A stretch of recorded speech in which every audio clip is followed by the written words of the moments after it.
Aing mana guys, Bapak Aing yang katanya pro rakyat. Tai, tai, tai.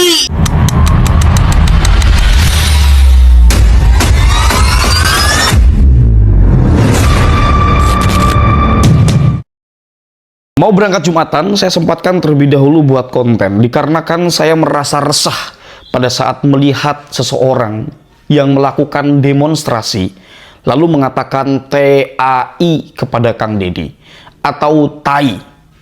Ini bukan persoalan Kang Deddy, tetapi ini persoalan ketika seseorang tidak beradab. Kritik itu boleh, Pak. Itu mereka yang berdemo pun tidak saya komentari. Kenapa? Karena itu hak mereka. Kita sebagai negara kesatuan Republik Indonesia yang menganut sistem demokrasi, kedaulatan dipegang oleh masyarakat atau civil society. Tetapi kalau sebuah ungkapan dilayangkan tidak beradab, tidak menandakan bahwasanya kita memiliki budi pekerti, masa mau dibiarkan? Dari logatnya kayaknya bukan orang Jawa Barat tuh. Coba kita lihat dulu nih, sebelum nanti akan saya bacakan, akan saya urai teman-teman. Coba kita lihat dulu ya, silakan. Bapak Aing mana guys, Bapak Aing yang katanya pro rakyat. Tai. dari kemarin buruh demo ya kan, sampai hari ini nih, sampai malam belum juga kasih keputusan yang katanya pro rakyat. Ya elah, buat kalian buruh ya kan yang masih terlena dengan pencitraan si gubernur konten, mikir, orang memikir. Mana ada dia pro rakyat, yang ada dia itu cuma pencitraan, cuma buat konten. Mikir, buruh sekarang lagi menuntut haknya untuk kenaikan upah 2026, tapi si KDM Bapak Sia kagak nongol-nongol juga guys. Orang kayak begitu masih dipercaya. Rubuhin nggak nih gedung, rubuhin nggak? Buat Akang yang baik hati, yang ganteng, terima kasih sudah menyampaikan aspirasinya di Gedung Sate, berunjuk rasa sebagai bagian dari kemerdekaan berkumpul dan berserikat, serta mengungkapkan pendapat di depan umum. Saya menerima dengan baik seluruh aspirasinya. Semoga Akang senantiasa sehat, keluarganya bahagia, terus berproduksi dengan baik, industrinya semakin pesat, pasar ekspornya tertembus, dan semoga di Jawa Barat industri semakin berkembang sehingga kesempatan kerja semakin terbuka. Salam hormat untuk keluarganya, selamat berlibur. Gini loh, ketika seseorang pemimpin mengonten tentang pekerjaannya, biasanya kelihatan beda antara yang benar-benar ngerjain sama yang pencitraan. Hanya saja diliput menggunakan media. Nah, keuntungannya apa buat masyarakat saya sebagai masyarakat awam?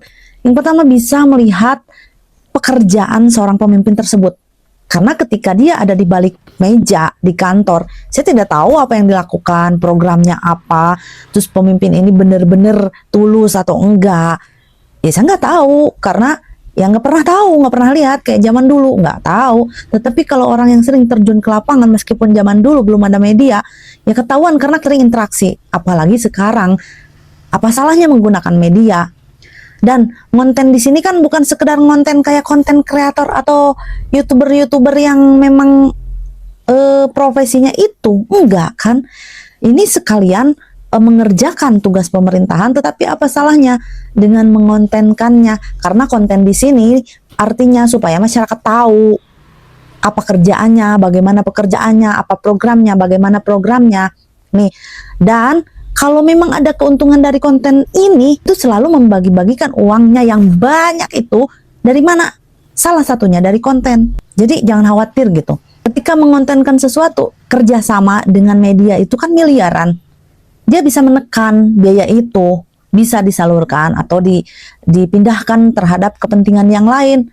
Kan apa salahnya?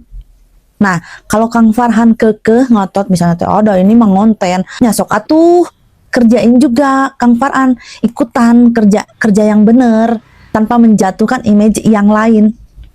Jadi kalau mau maju ya maju aja bareng-bareng gitu. Kalau Kang Farhan nggak suka dengan pemimpin yang memang ngonten, ya udah jangan dibahas. Yang dibahas itu programnya Kang Farhan aja gimana gitu.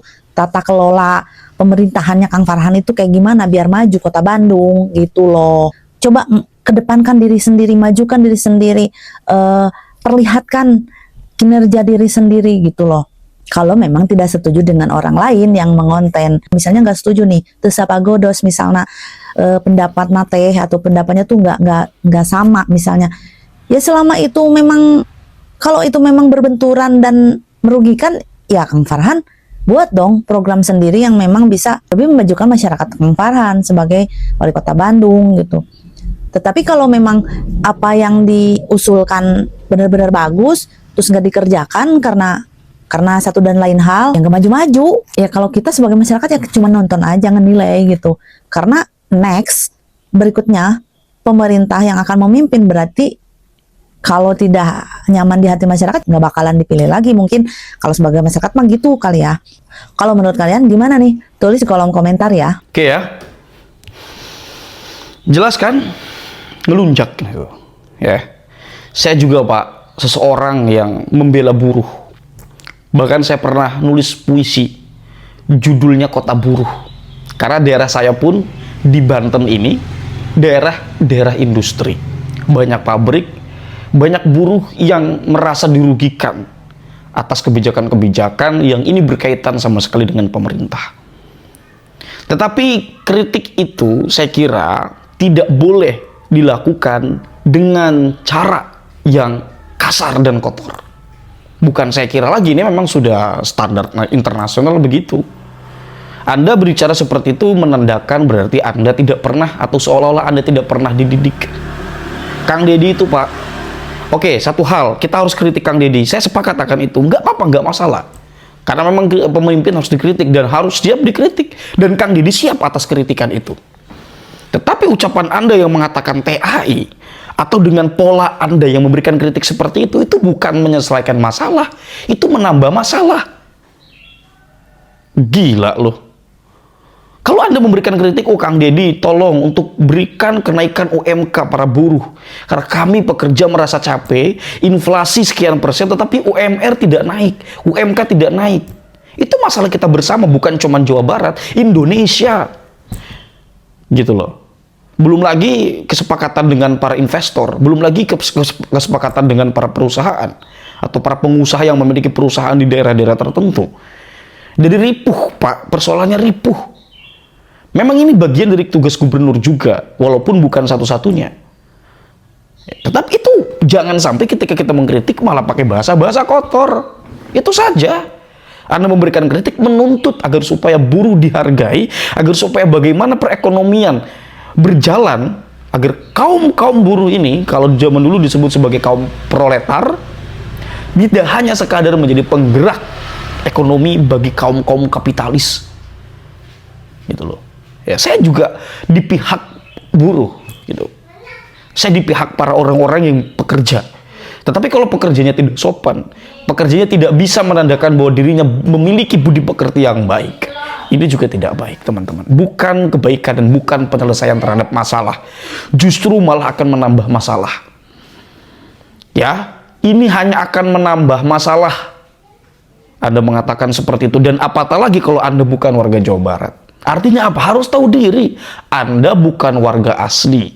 Walaupun kita NKRI, tidak ada pembeda siapa yang lebih baik, bukan persoalan itu. Nah, karena kesadaran kita NKRI, karena kesadaran kita Bhinneka Tunggal Ika, karena kita kesadaran berbangsa dan bernegara yang telah bersepakat menjadi negara kesatuan Republik Indonesia, mestinya kita sadar kalau kita bukan di daerah itu, kita harus berkata sopan. Gitunya. Ini memang menjengkelkan, sangat-sangat menjengkelkan teman-teman. Saya yang mau berangkat langsung tadi ini sebelum azan ya. Kebetulan masihnya deket di sini. Saya harus buat video dulu gitu. Karena melihat orang seperti ini, waduh, tidak bisa dibiarkan yang seperti ini.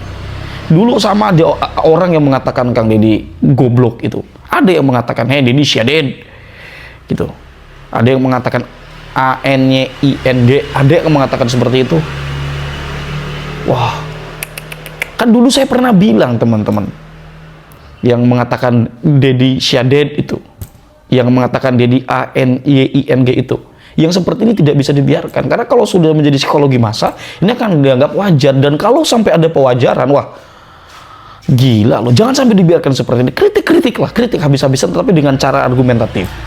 Ya, inventarisir semua masalah, bahwa kebutuhan semua naik, Ya, bahan-bahan pokok naik, beras mahal, ya, benih untuk menanam juga mahal, kebutuhan mahal, kuota mahal, sementara pendapatan tidak naik, UMR, UMK tidak naik. Di sisi lain harus memang ada perputaran perekonomian, ya. Jadi perputaran ekonomian itu roda perekonomian berputar, teman-teman. Ya, yaitu melalui ekonomi kreatif, tapi ini akan dibahas sangat panjang sekali.